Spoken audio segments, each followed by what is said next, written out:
Being a father to my 2 children and now a grandfather to my 6 grandchildren has provided many experiences of revelry, of times when self-protection was not the most important thing.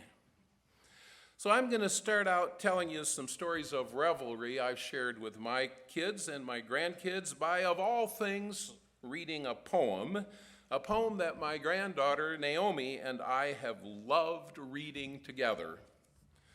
The poem is called Daddy Fell into the Pond, written by Alfred Noyce.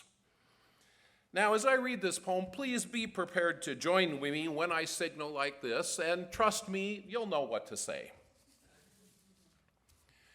Daddy fell into the pond. Everyone grumbled. The sky was gray, and we had nothing to do and nothing to say. We were nearing the end of a dismal day, and there seemed to be nothing beyond. Then Daddy fell into the pond, and everyone's face grew merry and bright, and Timothy danced for sheer delight. Give me the camera, quick, oh quick, he's crawling out of the duckweed. Click. Then the gardener suddenly slapped his knee and doubled up, shaking silently. And the ducks all quacked as if they were daft. And it sounded as if the old drake laughed. Oh, there wasn't a thing that didn't respond when Daddy fell into the pond. Now, it's probably not too hard for you to imagine that a 4.5-year-old girl would love this poem. In fact, Naomi and I read this poem together so many times, and she read it together with her mom and dad so many times that eventually she could recite the entire poem all by herself from memory. One time, when I was visiting my granddaughter's house, and Naomi and I were reveling in reading this poem together, my daughter, Tanya, came in from the work she was doing in the kitchen to join us at the living room couch, and she said, "You know, Naomi, I remember some times when your grandpa fell into the pond." And of course, Naomi just had to hear these stories. Working together, my daughter and I came up with 3 times over the years in which I had fallen into the pond. And chiming in as we each remembered together, we told Naomi the stories that I'm now going to share with you. One time I fell into the pond because I lost my balance trying to step into a canoe as the first event of an all-day church gathering. And I was soaked from head to toe. And after we all finished laughing about my misadventure, everybody around said that I should drive home and get dry clothes.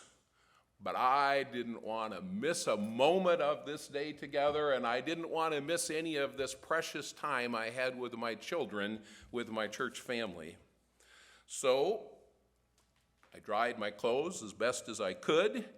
This time, I asked for help in stabilizing the canoe, got in, my son and daughter joined me, and off we went paddling together. Now, I was wet the entire trip, but it didn't matter a bit, because we all had a blast. Oh, there wasn't a thing that didn't respond when Daddy fell into the pond. Another time, I fell into the water at Central Park Mall in Omaha, Nebraska, trying to get a floating softball one of my kids had unintentionally thrown into the water when the 3 of us were playing catch, and one of us missed the ball. Probably me. And I was reaching out, kneeling from the bank with the longest stick that I could find, trying to direct the ball back to the shore. And wouldn't you know it, I stretched too far and fell face first into the water. And as I was thrashing around, my hand touched the bottom, and I realized, thankfully, that the water wasn't that deep. So I just stood up, walked out to get the ball, and climbed back on shore, pulling the duckweed off my face and body, and dried myself off as best as I could. And then we continued playing catch. Now, I was wet the rest of the time we had together that night, but it didn't matter a bit because we had a blast. Oh, there wasn't a thing that didn't respond when Daddy fell into the pond. The third time I fell into the water was actually life-threatening for me, but hysterically funny after it was over. So I was with my son Aaron and my daughter Tanya, and we had rented a canoe for two and a kayak for one, alternating who was in what boat. And when this story happened, I was in the kayak and my two kids were in the canoe. So I was increasing my skill in paddling the boat and ever turning the boat sharper and sharper and sharper until, you guessed it, I turned the boat a bit too sharply and over I went, landing upside down in the water, still having the kayak stuck around my body, and quite unpreparedly found myself upside down in the water, realizing that I had absolutely no idea at all what to do to save myself. Not wanting to die, I didn't panic, and I clearly remember thinking, well, the first step just has to be to simply get myself unstuck and out of the kayak. So I did that, and as soon as I did, the life jacket jettisoned me to a floating position on the water, and there I was floating in the middle of the lake, certainly in a better position than I had been a few minutes earlier, but still with no idea whatsoever how to flip the kayak back over, get the water out of it, and get myself back to shore. Now I could see that my children were paddling the canoe towards me, planning to help as they could, but thankfully, there was an excellent kayaker present whom my kids and I had earlier watched easily doing Eskimo rolls, when they flip the kayak and he goes under the water. And he came up to my kayak and he hooked his never-been-used tow line, and with me holding onto the boat, paddled us back to shore. And once I landed on shore, I walked around and dried myself off as best as I could, and I saw that my kids were paddling the shore, so I just sat down on a big fallen tree and just tried to regain my composure. Now, I realized that I soon was going to have a teaching moment with my children.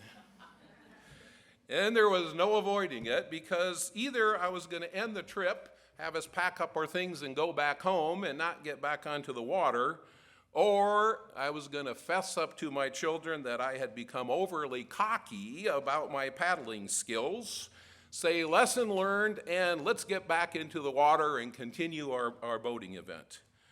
Well, based on what you've heard so far, what do you think I chose to do? Yep, we all got back into the water in our boats, and we had a great day. Now, I was wet the rest of the day, but it didn't matter a bit because we had a blast. Oh, there wasn't a thing that didn't respond when Daddy fell into the pond. So the Christmas after this 3-generation storytelling and sharing experience, my granddaughter Naomi and my daughter Tanya gave me one of my most cherished gifts I've ever received. And I hold the gift in my hand. With her mother's help, my granddaughter Naomi had written her own take of the Alfred Noyes story, but she called her story Grandpa Fell into the Pond. In addition to changing Daddy to Grandpa, she also changed the other characters to include extended family members. Naomi created all of the illustrations for this 9-page book, and her mother tells me they worked on it for many, many, many hours over many, many different sessions. Now, it's true her mother did most of the writing, but Naomi wrote the items that were most important to her, all of the title page. Phrases such as Aunt Cece, the ducks quacked, they had ducks in their area, and the closing page in which she said, I love you, Grandpa. And of course, she wrote, and are you tracking with me? Oh, there wasn't a thing that didn't respond when Grandpa fell into the pond. Click.